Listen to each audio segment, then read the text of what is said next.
Professor Sayyid Gausia here from Rajeshri Shahu College, Tathode, Pune.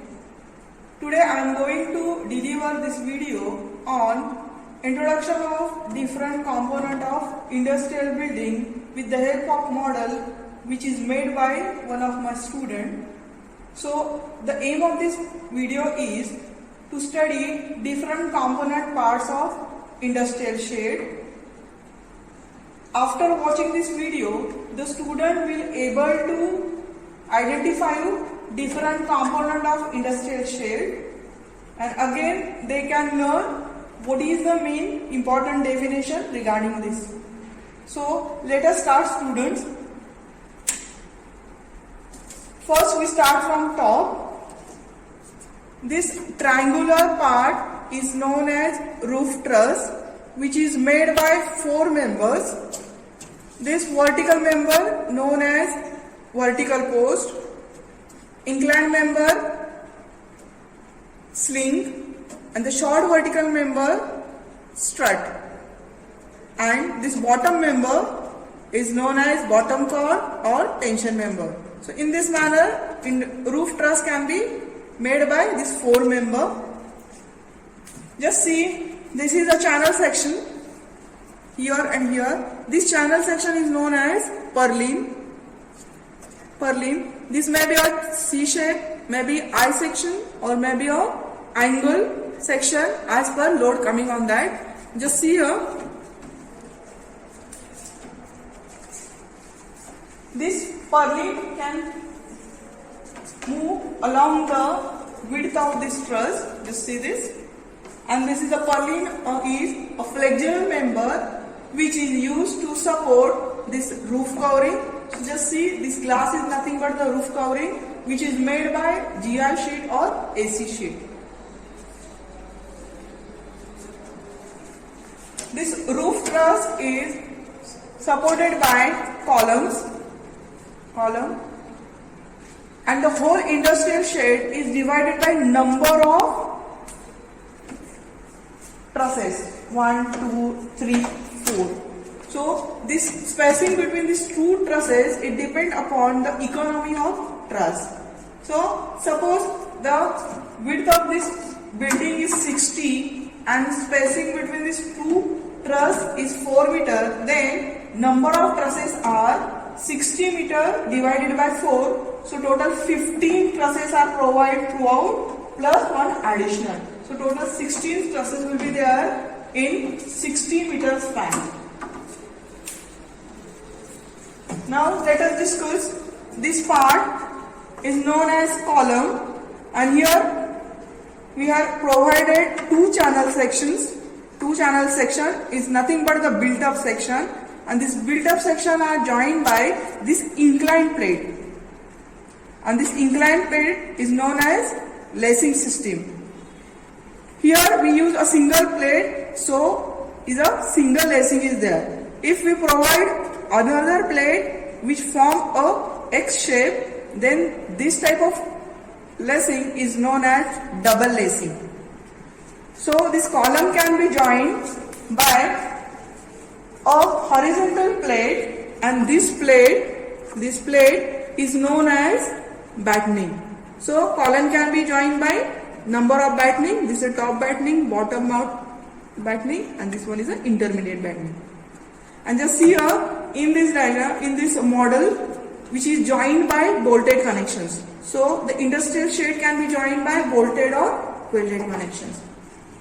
So this built up column is rest on column base, and in this case we are using gusseted base.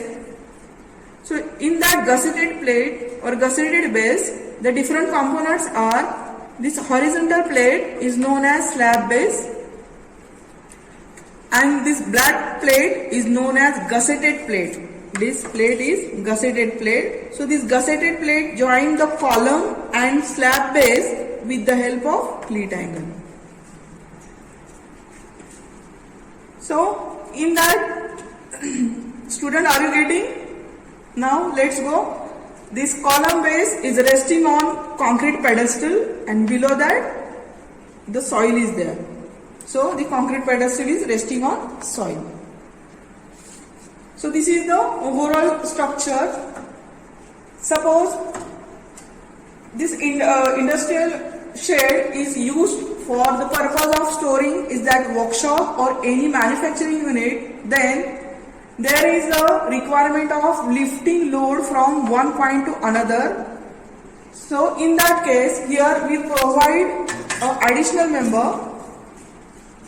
Just see this yellow part which is width-wise provided. This additional member is known as gantry girder, which is made by I section with channel inverted at top. And this gantry girder is resting on a bracket. This bracket supported on column. So this is the one of the way on which gantry girder is resting on the column. There is another two ways in which column or the gantry girder is supported. Instead of a single additional, we provide a step column. On that step column, the gantry girder will be raised.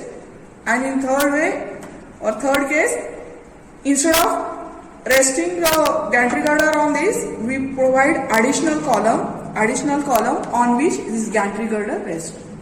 So just see there, this is the gantry girder. On that gantry girder, this is the movable part. This is the movable part.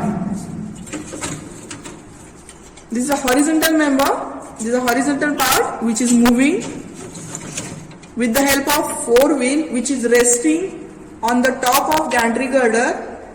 And at the top of gantry girder, rails are there, and this rail, these all four wheels can be moved. So this part which is moving width-wise, this part is known as crane girder or crane truss, and this crane girder is resting on gantry girder. So another, there is a one member which is moving span-wise. Just see this, it's moving span-wise. This is known as crane girder. This member is known as crab or trolley, and this trolley is attached with hook, and with the help of that hook you can transfer the load from one point to another point. So this is the hook, and this moving part is again moving with the help of wheel, and it is resting on crane girder. So these are the different component member of industrial shed. Start from roof covering, roof truss, then column bases, pedestal, and below is and this pedestal rests on the soil. Next, this gantry girder, crane girder, and this one is a trolley and crab. So these are the main different component parts. There is additional member is there. If we provide the section here, one plate here or angle section here and here, which form the X shape, this is nothing but the wind bracing. So wind bracing can be provided to connect these two columns as well as here also, or sometimes in above also we provide the cross member, this I section known as wind bracing. And what is that purpose? It supports the column against wind. So now, after learning different component parts, let us go some terminology regarding this truss. So first, the span of the truss. So what do you mean by span of the truss? The span of the truss is nothing but center to center distance between these two columns. So this is the center to center distance is known as span of the truss. Then this vertical distance, this topmost point is known as ridge. So this vertical distance is known as rise. Again, there is an angle of slope is there to that truss, which is known as theta. This one is inclined or sloping length is there. And the distance between these two purlin is known as spacing of purlin. Distance between these two purlin is known as spacing of purlin, and this purlin can be rest on the joint. Then next, the height of this industrial shed start from this point. This is here, at that point we provide eaves board. So the height from this eaves to bottom of that industrial shed, this point to this is known as height of truss. This is the rise and this one is the height of truss. Now there is one term is there, minimum hook distance. So what is that minimum hook distance? This trolley can be moved handwise, but it is limited and having a minimum distance is provided from center of the column, and this distance is known as center of this hook to center of this column is known as minimum hook distance. And what is the purpose to provide minimum hook distance? To avoid the damage of this column from the weight. Here we keep minimum hook distance. Suppose we are interested to move the load from starting of this room to end of that, then you can move the crane girder widthwise, and this operation is done by electrically operated crane or manually operated. So in this manner you have to lift the weight from first to last, and if I am interested to move the load from span wise this point to this, then the roll of trolley is come in picture, and now trolley is moving like this. So hook is attached or weight is attached to there, and the trolley is moving like this.